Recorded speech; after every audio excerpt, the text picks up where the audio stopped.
yarası, barışmamız imkansız. Saçının teline bir dokunabilsem, o günlere yeniden başlamamız imkansız.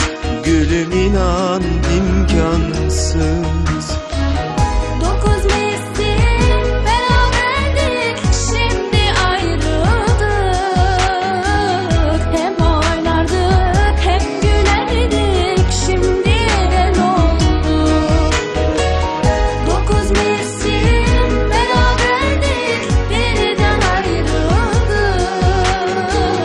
Hem ıslanır hem gülerdik, şimdi de ne oldu?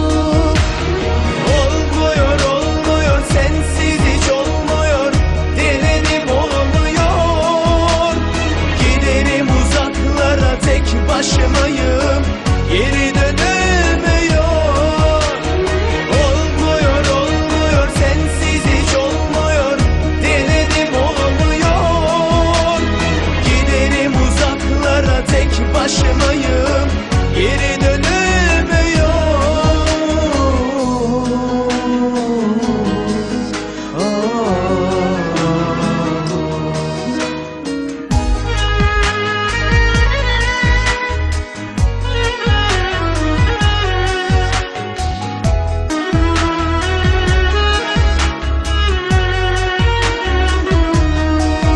Delice severdik, birden ayrıldı.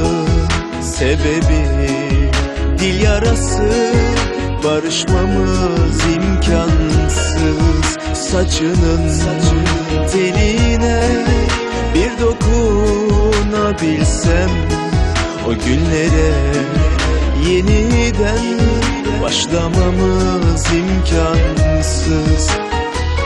Çok uzaksın, dayanamam, yanmışım inan.